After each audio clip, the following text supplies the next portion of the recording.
Toprak, bintang baru MotoGP yang memiliki kontrak dengan BMW, tadinya dilarang memberikan statement apapun soal motor Yamaha. Kini, dengan berakhirnya kontrak itu, Toprak akhirnya untuk pertama kalinya memberikan komentarnya kepada publik tentang bagaimana kesannya beralih ke MotoGP dan langsung menggunakan V4 Yamaha. Dan dalam wawancaranya, target Toprak salah satunya adalah akan mengikuti jejak Rossi. Wah, akankah Toprak bisa menjadi pengganti Rossi sebagai ikon baru MotoGP?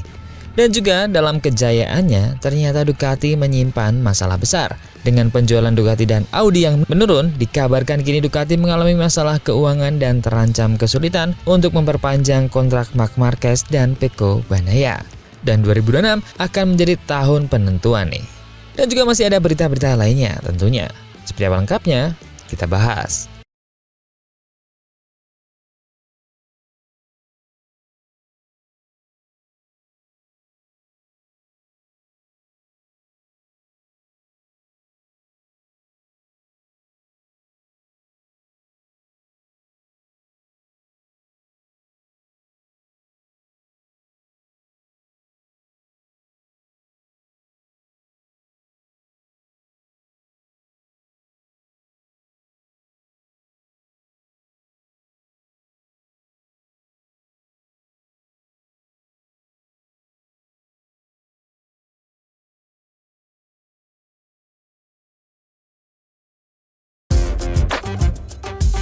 Ducati sedang berada dalam kondisi yang paling ironis dalam sejarah mereka.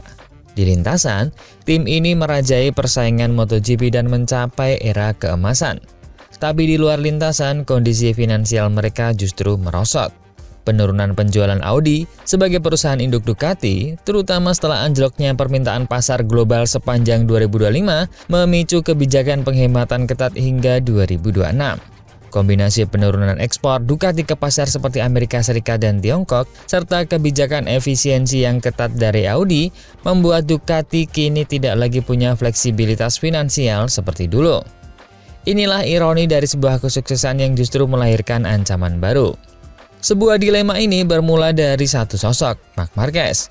Kembalinya Marquez ke performa terbaik telah mengubah dinamika tim, bahkan dinamika ekonomi Ducati sendiri. Tahun 2025 menjadi musim yang sangat bersejarah. Marquez datang dengan pengorbanan besar, meninggalkan kontrak raksasa di Honda, merelakan lebih dari 20 juta euro, membalap hampir tanpa bayaran di Gresini, kemudian menandatangani kontrak dengan Ducati hanya sekitar 3 juta euro. Formula gaji kecil plus bonus itu terbukti efektif.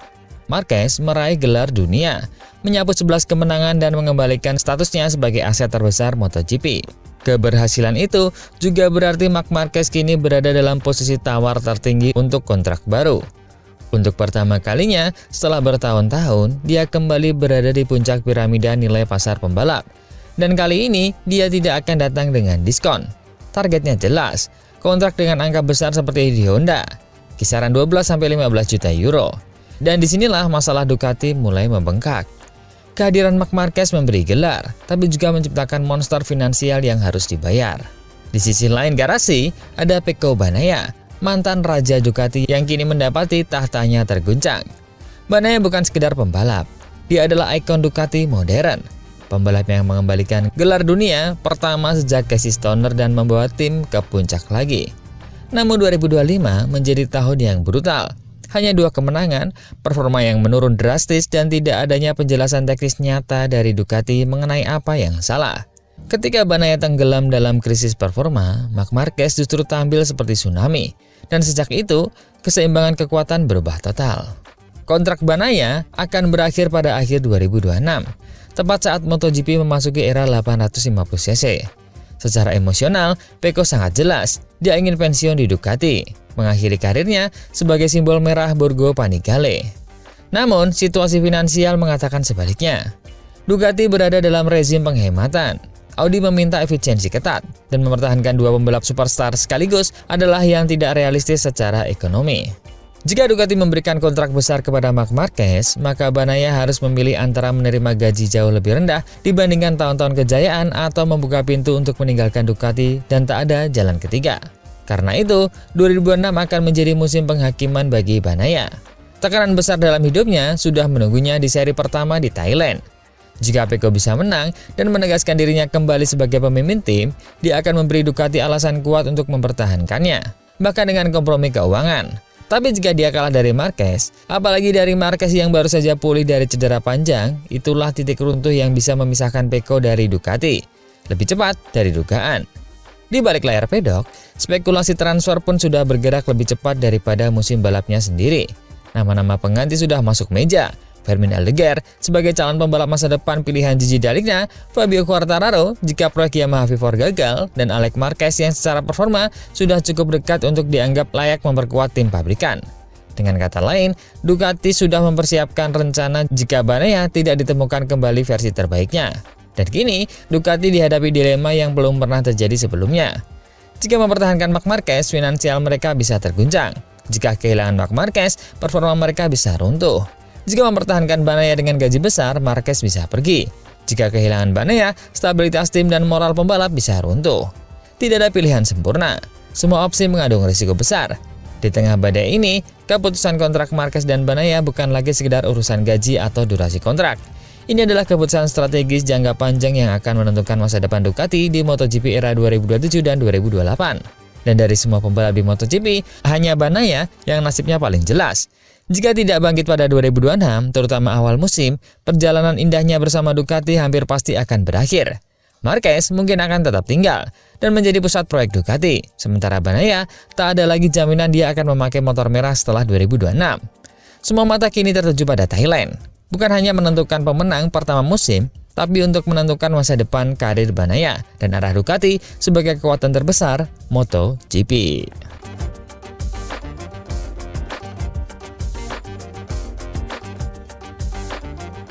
Berita kedua, ada Toprak nih yang katanya akan ikuti jejak Rossi.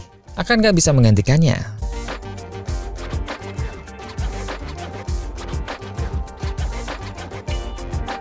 Perpindahan Toprak Razgatlioglu ke MotoGP bukan sekedar berita besar, tapi momen yang sejak lama ditunggu dunia balap. Bertahun-tahun dominasi Superbike, banyak yang bertanya apakah bakatnya akan pernah diuji di panggung tertinggi, dan akhirnya itu terjadi. 2026 akan menjadi musim debutnya di MotoGP bersama Pramac Yamaha. Namun yang menarik, sebelum dia resmi memasuki kelas Premier, ada diam panjang yang mengirimi namanya. Bukan karena dia tak punya cerita, tapi karena kontraknya dengan BMW membatasi kebebasan berbicara. Dia bisa tampil di Jerez dan Valencia, tapi tidak boleh terlalu terbuka tentang masa depannya.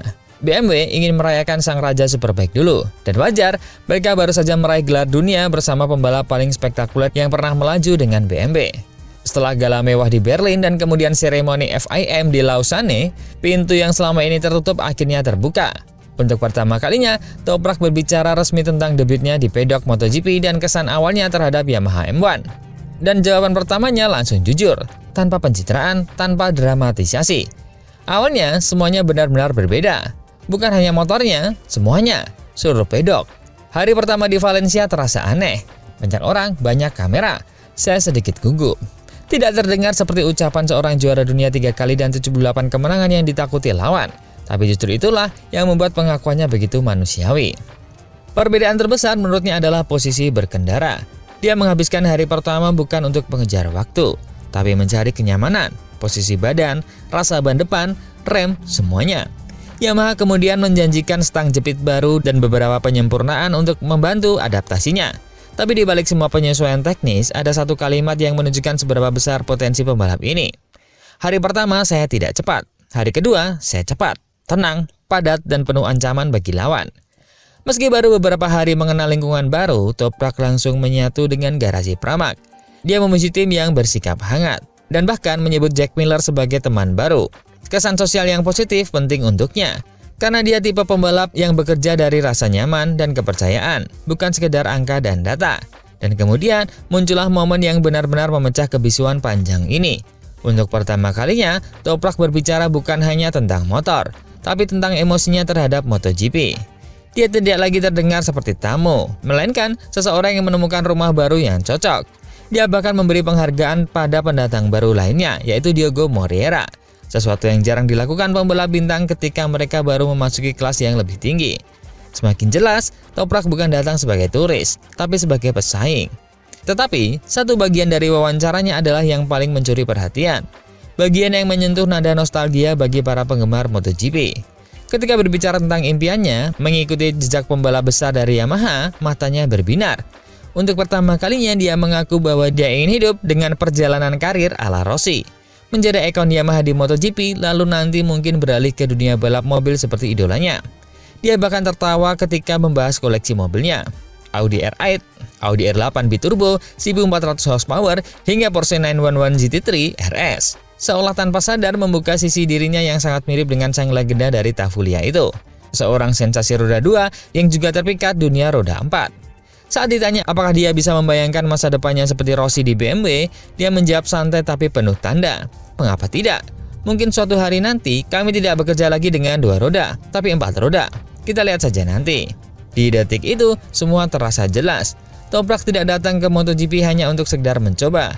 Dia datang untuk menulis babak baru, menjadi pembalap Yamaha dengan aura besar, menjalani perjalanan panjang menuju ikon yang dicintai, dan mungkin kelak melanjutkan hidup balap seperti Rossi, dari M1 ke dunia balap. Tes Valencia hanya permulaan. Sepang dan Buriram akan menjadi ujian besar. Tapi dari semua kata yang dia ucapkan, hanya satu hal yang tersisa, gema paling kuat. Dia menikmati berada di MotoGP. Dia merasa cocok. Dia merasa berada di tempat yang tepat. Dan seorang pembalap yang merasa berada di tempat yang tepat bukan hanya menambah daftar peserta, dia menambah daftar calon legenda.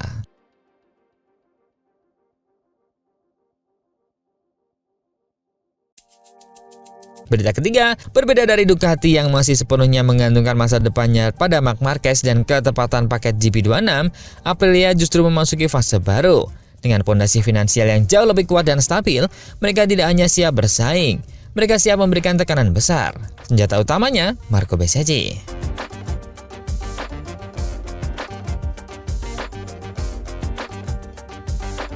Efek Bezzecchi sedang bergulir dan terasa semakin nyata. Setelah musim 2025 yang luar biasa, dia bukan hanya menjadi pahlawan baru Aprilia, tapi juga fondasi proyek besar jangka panjang. Tak ada yang memprediksi bahwa kedatangannya akan mengubah arah tim secepat ini. Untuk pertama kalinya dalam karirnya di tim pabrikan, tanpa figur juara seperti Jorge Martin di garasi, Bezzecchi tetap kokoh. Dia tidak runtuh oleh tekanan.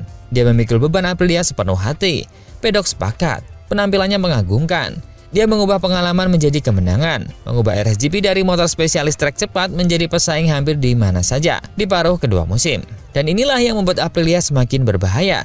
Mereka punya uang untuk mempertahankannya. Finansial bukan masalah. Aprilia siap menutup kesepakatan besar dan rumor paling keras menyebutkan bahwa perpanjangan kontrak sangat dekat. Bahkan bisa terjadi dalam waktu dekat. Di podcast The Race, Simon Peterson mengatakan dengan lantang, "Saya rasa dia akan segera menandatangani perpanjangan kontrak dengan Aprilia. Tidak ada tim lain yang menawarkan situasi yang lebih baik. Dengan kata lain, tidak ada alasan untuk Bezzecchi pindah ketika sinergi antara pembalap dan motor sudah berada di titik sempurna." Analogi dengan Pecco Bagnaia di Ducati sangat tepat. Jika Ducati menawari perpanjangan kontrak pada Bagnaia, dia akan langsung menerimanya tanpa berpikir panjang. Logikanya sama untuk Bezzecchi. Aprilia mempercayainya sepenuhnya, dan dia membalasnya jauh lebih besar daripada ekspektasi. Ini bukan hanya kerjasama, ini aliansi strategis. Dan ancaman kepada Ducati sangat nyata. Para penggemar bahkan menyadari lebih cepat daripada analis. Bezzecchi adalah ancaman terbesar bagi Marc Marquez. Musim 2025 membuktikannya. Setelah awal yang lambat dan hasil terbaik hanya posisi ke-6, dia meledak di GP Inggris. Sejak itu, dia nyaris tanpa cacat. 2 kemenangan penutup musim dan hanya sekali finish di luar balapan besar. Dia telah menemukan ritme seorang juara. Marquez, yang sempat diganggu cedera di Indonesia, tahu bahaya ini. Ducati tahu tekanan ini. Tahun 2026 akan menjadi pertempuran antara dua poros kekuatan, Ducati Marquez versus Aprilia Ducati. Inilah mengapa perpanjangan kontrak cepat akan sangat menentukan. Dengan finansial kuat, Aprilia dapat mengunci Bezzecchi lebih awal dan mengamankan ketenangan total untuk fokus pada pengembangan mesin menjelang regulasi 2027. Mereka ingin momentum akhir musim 2025 dibawa ke 2026 untuk menghantam Ducati, lalu memasuki era 2027 bukan sebagai penantang tapi sebagai penakluk. Sekarang, semua bola ada di tangan Bezzecchi. Jika dia menandatangani kesepakatan baru, hierarki MotoGP bisa terguncang secara besar-besaran. Ducati boleh punya Marc Marquez dan GP26, tapi Aprilia bukan hanya siap bertarung. Mereka kini punya finansial, konsistensi, arah pengembangan, dan pembalap bintang yang sedang naik ke puncak. Masa depan sedang dibangun hari ini, dan warna yang memimpin pembangunan itu bukan merah Ducati, melainkan hitam merah Aprilia.